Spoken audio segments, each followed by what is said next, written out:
મોરબી જિલ્લામાં હવે પરંપરાગત ખેતીની વ્યવસ્થા બદલાઈ રહી છે તો હળવદ પંથકના ખેડૂતો નર્મદાના નીર અને આધુનિક પદ્ધતિના સથવારે બાગાયતી ખેતી તરફ વળ્યા છે. તો આજે હળવદ તાલુકો દાડમનો હબ બની ગયો છે. માત્ર ગુજરાત જ નહીં પરંતુ બાંગ્લાદેશથી લઈને દુબઈ અને ઓસ્ટ્રેલિયા સુધી આ દાડમ પહોંચે છે. તો ત્યારે કેવી રીતે બન્યું આ હબ દાડમ જોઈએ આજના અહેવાલમાં. નમસ્કાર દર્શક મિત્રો, BS9 TV ન્યૂઝમાં આપની સાથે હું છું નેહા પટેલ. મોરબી જિલ્લાનું હળવદ કે જે ક્યારેક સૂકા વિસ્તાર તરીકે ઓળખાતું હતું, જે આજે અચાનક લાલ ચટક દાડમથી મહેકી રહ્યો છે અને નર્મદા કેનાલના આગમન અને રાજ્ય સરકારની પ્રોત્સાહક યોજનાઓને કારણે અહીંના ખેડૂતો કપાસ અને મગફળીનું વાવેતર છોડીને બાગાયતી ખેતી અપનાવી રહ્યા છે. તો હાલમાં જ હળવદ તાલુકામાં 5000 હેક્ટરથી વધુ જમીન પર દાડમનું વાવેતર થયું છે.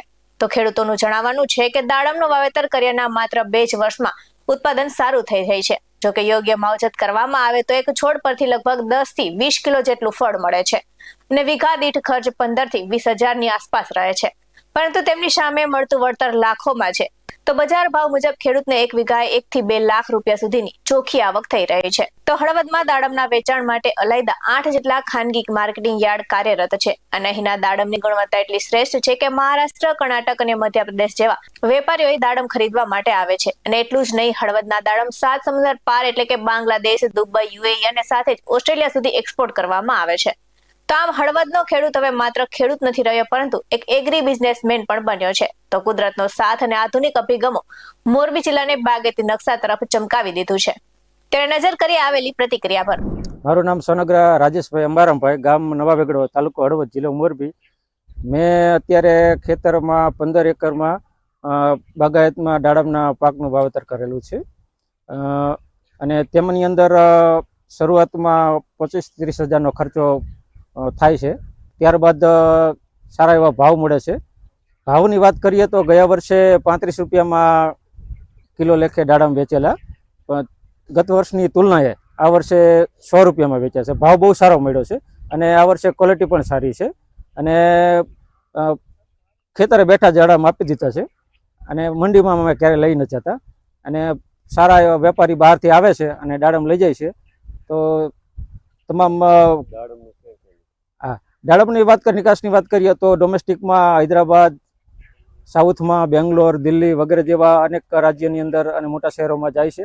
તેમજ ફોરેનની વાત કરી તો સારી ક્વોલિટીની export quality Dubai, Bangladesh, Pakistan, Australia જેવા દેશોમાં પણ સારી એવી માંગ છે. આવા બજાર ભાવ અને સારું ઉત્પાદન રહેતું હોય તો અન્ય ખેડૂતોએ પણ આ બાગાયતમાં દાડમના પાકનું વાવેતર અવશ્ય કરવું જોઈએ. મારું નામ સોનગરા નંદલાલભાઈ અંબારામભાઈ, ગામ નવા વેગડવા, તાલુકો હળવદ, જિલ્લો મોરબી. હવે આજે હું બાગાયતી પાક તરફ આવ્યો છું. એમાં દાડમ મારી 15 વીઘા ખેતીમાં મેં દાડમ વાવ્યા છે અને દાડમનો અત્યારે આ છોડ રહ્યો એ મારે 3 વર્ષનો પૂરો થશે હજી જૂન મહિનામાં. આમાં બીજી ઈથળ છે. પહેલી ઈથળમાં લોસ ગયો હતો. ગઈ સાલે આખા વેધરના લીધે આ ડેમેજ થઈ ગયું હતું. આ વર્ષે પાક સારો, ક્વોલિટી સારી છે, ભાવ સારા છે. થોડુંક ઓલી વખતે ગયા સિઝનમાં નુકસાન હતું, એનું ભરપાઈ આ વર્ષે અમારે થઈ જશે. બીજા નંબરમાં ક્વોલિટી સારી છે એટલે આ વર્ષે ભાવ અત્યારે થોડુંક માંગ ઉપર જાજી છે એટલે ખાવા માટે અને એક્સપોર્ટમાં બજાર ભાવ સારા છે. તો અમારે અત્યારે 2 દિવસ પછી કટિંગ કરવા, હાર્વેસ્ટિંગ કરવાનું છે. તો મારે અત્યારે મેં 100 રૂપિયા કિલો ભાવ આપી દીધો છે, 100 કિલો છે અને સમથિંગ એક છોડવે માલ નીકળશે. સમથિંગ ગણો ને તો 11 થી 12 કિલો માલ નીકળશે ને 100 રૂપિયાના ભાવે મેં આપ્યો. 0 થી 100 રૂપિયાના ભાવમાં મેં આપી દીધો છે અને કાલે એનું હાર્વેસ્ટિંગ કરવાનું છે. આવનાવ જો બજાર રહે તો ખેડૂત 2 પાંદડે થાય. એમાં જો આમાં ખાતર, અત્યારે હું ખાતર લેવા ગયો તો ખાતર મળતું નથી. 2 દિવસ પહેલા ડીઝલ નહોતું. જો આ હોય તો આપણે ખાતર બિયારણમાં ઘણો બધો ફાયદો થઈ શકે. બીજી ચાલુ ખેતીમાં સિઝને 2 મહિને આપણે ખાતર બિયારણ ડીઝલ બધું જરૂર પડે ને આ એકદમ વાવેતર કરી નાખ્યું હોય તો પછી આપણે 6 મહિના 7 મહિના લગીને પાક તૈયાર થાય ત્યાં સુધી બીજા ખાતર બિયારણની જરૂર ના પડે. એટલે મારા ખેડૂતની સલાહ એવી છે કે બાગાયત પાક તમે ભરો તો થોડુંક બેનિફિટ જાજો રહે આપણે ખેડૂત માટે. આવા જ વધુ અહેવાલ સાથે ફરી મળતા રહીશું. તમે મારી YouTube ચેનલને સબસ્ક્રાઇબ કરવાનું અને અમને Facebook અને Instagram પર ફોલો કરવાનું ભૂલશો નહીં. બાકી અવનવી અપડેટ્સ મેળવવા માટે આપ જોતા રહો BS9 TV ન્યૂઝ. નમસ્કાર.